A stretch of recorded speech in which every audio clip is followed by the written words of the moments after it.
Welcome to my YouTube channel എന്റെ വഴികളിൽ ഏവർക്കും എന്റെ വഴികളിലേക്ക് സ്വാഗതം. ഇനിയും എന്റെ ചാനൽ സബ്സ്ക്രൈബ് ചെയ്യാത്തവർ സബ്സ്ക്രൈബ് ചെയ്യുക, എന്റെ വീഡിയോ ഇഷ്ടമായി ലൈക്ക് ചെയ്യുക, തുടർന്നും എന്റെ വീഡിയോകൾ ലഭിക്കുന്നതിന് വേണ്ടി ബെല്ലൈക്കൺ അമർത്തുക. കച്ചവടം അറിയാവുന്ന കച്ചവടക്കാരൻ മിഡിൽ ഈസ്റ്റിൽ നിന്നും വാരി തൂത്തു കൊണ്ടുപോകുന്ന കാഴ്ചയാണ് ലോകത്തെ ദൃശ്യമാധ്യമങ്ങളിൽ നാം ഇപ്പോൾ കാണുന്നത്. ട്രംപ് ഏറ്റവും നല്ലൊരു ബിസിനസ്സുകാരനാണെന്ന് ചൈനയ്ക്ക് മുന്നിൽ തെളിയിച്ചത് നമ്മൾ കണ്ടതാണ്. തന്റെ കച്ചവടം താൻ ഉദ്ദേശിക്കുന്ന രീതിയിലേക്ക് കൊണ്ടെത്തിക്കുന്നതിൽ വേണ്ടത്ര വിജയിക്കാൻ കഴിഞ്ഞില്ലെങ്കിലും ഒരുപടി താഴേക്ക് ഇറങ്ങി നിന്നുകൊണ്ട് ചൈനയുമായുള്ള കച്ചവട താല്പര്യം തകർക്കാതെ നിലനിർത്തുന്നതിൽ ട്രംപ് കാണിച്ച മനസാന്നിധ്യം ശ്ലാഘനീയമാണ്. ബലാബലം നോക്കി ഉള്ള ബിസിനസ് ഇല്ലാതാക്കേണ്ടതില്ലെന്ന തിരിച്ചറിവിൽ ചൈനയുമായി സമരസപ്പെട്ടു പോകാൻ കാണിച്ച ബിസിനസ് തന്ത്രത്തിന്റെ മറ്റൊരു വെർഷനാണ് സൗദിയിലും ഖത്തറിലും ഇപ്പോൾ ട്രംപ് കാണിച്ചത്. സൗദി അറേബ്യ ഏകദേശം 60,000 കോടി ഡോളറാണ് അമേരിക്കയിൽ നിക്ഷേപിക്കുന്നത്. പ്രസിഡന്റ് ഡൊണാൾഡ് ട്രംപിന്റെ സൗദി സന്ദർശനത്തിലാണ് സൗദിയുടെ ഈ സുപ്രധാന തീരുമാനം. 14,200 കോടി രൂപയുടെ പ്രതിരോധ കരാറിലും ഇരു രാജ്യങ്ങളും ഒപ്പുവെക്കുന്നുണ്ട്. അമേരിക്കൻ പ്രസിഡന്റ് ഡൊണാൾഡ് ട്രംപിന്റെ വരവിൽ ഒരുപാട് പ്രതീക്ഷിച്ചവരാണ് അറബ് ലോകം. എല്ലാ ബിസിനസ്സുകൾക്കും അപ്പുറം മിഡിൽ ഈസ്റ്റിൽ സമാധാനം പുനഃസ്ഥാപിക്കാൻ ആകുമെന്നാണ് അറബ് ലോകം പ്രതീക്ഷിക്കുന്നത്. അമേരിക്കയും സൗദിയും വേദിയിൽ സോപ്പിടലിന്റെ ഷോപ്പിംഗ് നടക്കുന്നതും നാം കണ്ടു. സൗദി ഭരണാധികാരിയുടെ താൽപര്യാർത്ഥം സിറിയയിലെ ഉപരോധങ്ങൾ എടുത്തു കളയുന്നു എന്ന് ട്രംപ് പറഞ്ഞപ്പോൾ സമാധാനത്തിന്റെ പ്രസിഡന്റ് എന്ന് പുകഴ്ത്തി പറയാൻ സൗദിയും മടിച്ചില്ല. മിഡിൽ ഈസ്റ്റിൽ അമേരിക്കൻ പ്രസിഡന്റ് സന്ദർശനം നടത്തുമ്പോൾ പോലും ഗസയിൽ ഇതേ അമേരിക്കയുടെ പിൻബലത്തോടെ 100-നടുത്ത് വരുന്ന നിരപരാധികളെയാണ് ഇസ്രായേൽ സേന കൊന്നുതള്ളിയത്. പകയുടെ ആഴവും പരുപ്പും അലിഞ്ഞില്ലാതാവേണ്ട സമയവും കാലവും കഴിഞ്ഞിട്ടും ഇസ്രായേൽ ഇന്നും ഒന്നും അറിയാത്ത ഫലസ്തീനികളെ കൊന്നു തീർത്തുകൊണ്ടിരിക്കുകയാണ്. പ്രസിഡന്റ് ട്രംപിന് ഇസ്രായേലിന്റെ കിരാതമായ കൊല്ലാക്കൊലകളിൽ പങ്കുണ്ടെന്നറിയാത്തവരല്ല അറബ് ലോകം. അങ്ങനെ അറിയാത്തവരല്ല സൗദിയും ഖത്തറും. എന്നിട്ടും അവർ സമാധാനത്തിന്റെ വെള്ളരിപ്രാവായി ട്രംപിനെ പുകഴ്ത്തുന്നു.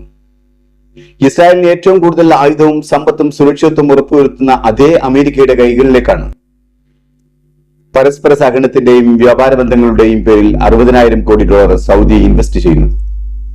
അടുത്തു തന്നെ ഈ നിക്ഷേപ തുക ട്രില്യണിലേക്ക് മാറുമെന്നും സൗദി ഉറപ്പു നൽകുന്നു. അമേരിക്കയ്ക്ക് ലഭിക്കുന്ന ഇതുപോലെയുള്ള ബില്യണുകളും ട്രില്യണുകളും തന്നെയാണ് ലോകത്തിന് മുകളിൽ ആധിപത്യം സ്ഥാപിക്കാനും ദരിദ്ര രാഷ്ട്രങ്ങളുടെ മേൽ തങ്ങളുടെ അധീശത്വം അടിച്ചേൽപ്പിക്കുന്നതിനും അമേരിക്ക ഉപയോഗിക്കുന്നത്. സൗദി അറേബ്യയിൽ നിന്ന് ലഭിക്കുന്ന കോടിക്കണക്കിന് രൂപകളിൽ നിന്നും ഫലസ്തീനെ നാമാവിശേഷമാക്കാൻ കോടികൾ ഒഴുകുമെന്നതിൽ സംശയമില്ല. അമേരിക്കയുമായി സാമ്പത്തിക സഹകരണം മാത്രമല്ല സൗദി ലക്ഷ്യം വെക്കുന്നതെന്നും അത് ലോകത്തിന്റെയും മേഖലയുടെയും സുരക്ഷയും സമാധാനവും കൂടിയാണെന്നും പറഞ്ഞ സൗദി അറേബ്യക്ക് ഗസൻ വിഷയത്തിൽ ട്രംപ് നൽകിയ മറുപടി വളരെ തന്ത്രപൂർവവും യുക്തിപൂർവമായിരുന്നു. ഫലസ്തീൻ രാഷ്ട്രം സ്ഥാപിച്ച് പശ്ചിമേഷ്യയിൽ ശാശ്വത പരിഹാരം കാണണമെന്ന് സൗദി അറേബ്യ ട്രംപിനോട് പറഞ്ഞപ്പോൾ ട്രംപ് പറഞ്ഞത് ഫലസ്തീൻ ജനതയ്ക്ക് അന്തസ്സുള്ള ജീവിതത്തിന് അവകാശമുണ്ടെന്നാണ്. എന്നാൽ അതോടൊപ്പം ട്രംപ് കൂടിച്ചേർത്ത മറ്റൊരു വാക്ക് കൂടിയുണ്ട്. അതാണ് ട്രംപിന്റെ തന്ത്രവും കുതന്ത്രവും. ഫലസ്തീൻ ജനതയ്ക്ക് അന്തസ്സുള്ള ജീവിതത്തിന് അവകാശമുണ്ട് എന്ന് പറഞ്ഞ അതേ ട്രംപ് തന്നെ പറഞ്ഞത് ആളുകളെ തട്ടിക്കൊണ്ടുപോകുന്ന ഭരണകൂടം അവിടെ ഉള്ളപ്പോൾ അതെങ്ങനെ സാധ്യമാകുമെന്നാണ്. അതായത് ഹമാസ് ഉള്ള കാലത്തോളം ഫലസ്തീൻ രാഷ്ട്രം നിങ്ങൾ സ്വപ്നം കാണേണ്ടതില്ല എന്നാണ് സൗദിയോട് ട്രംപ് പറയാതെ പറഞ്ഞത്. അത് സൗദിക്ക് മനസ്സിലായോ ആവോ? കാരണം സൗദികൾ ട്രംപിന്റെ സുഖിപ്പിക്കലിൽ നിന്ന് മോചിതരായിട്ടില്ല ഇപ്പോഴും. സൗദിയുടെ ആവശ്യപ്രകാരമാണ് സിറിയയുടെ ഉപരോധം എടുത്തു കളഞ്ഞതെന്ന ട്രംപിന്റെ പ്രഖ്യാപനം സൗദികളെ വല്ലാതെ സുഖിപ്പിച്ചിട്ടുണ്ടായിരിക്കണം. എന്നാൽ ഈ സന്ദർശനത്തിനിടയിൽ ഇസ്രായേലിനെ പരിപോഷിപ്പിക്കാൻ ശ്രമിച്ച ട്രംപിന്റെ ശ്രമം വിജയം കണ്ടില്ല എന്ന് വേണം പറയാൻ. അബ്രഹാം അക്കൗണ്ടിലേക്ക് കൂടുതൽ അറബ് രാജ്യങ്ങൾ വേണമെന്ന ട്രംപിന്റെ ആവശ്യം നിരാകരിക്കുകയായിരുന്നു സൗദി അറേബ്യ. ഇനിയും ഇസ്രായേലുമായി ഒരു ഊഷ്മള ബന്ധം ഉണ്ടാവണമെങ്കിൽ സ്വതന്ത്ര ഫലസ്തീൻ ഉണ്ടായേ മതിയാകൂ എന്നാണ് സൗദിയുടെ നിലപാട്. ആ നിലപാടിൽ മാറ്റമില്ലെന്ന് സൗദി ട്രംപിനോട് തുറന്നു പറയുകയും ചെയ്തു. അതുകൊണ്ടായിരിക്കാം ഫലസ്തീനിലെ വെടിനിർത്തലിന് നമുക്ക് ഒന്നിച്ച് പ്രവർത്തിക്കാമെന്ന് വാക്കുകൊടുത്ത് ട്രംപ് തടിതപ്പിയത്. അമേരിക്ക മാത്രം വിചാരിച്ചാൽ അവസാനിപ്പിക്കാൻ കഴിയുന്നതാണ് ഗസ ഇസ്രായേൽ വിഷയവും ഗസയുടെ സ്വതന്ത്ര രാഷ്ട്ര പദവിയും.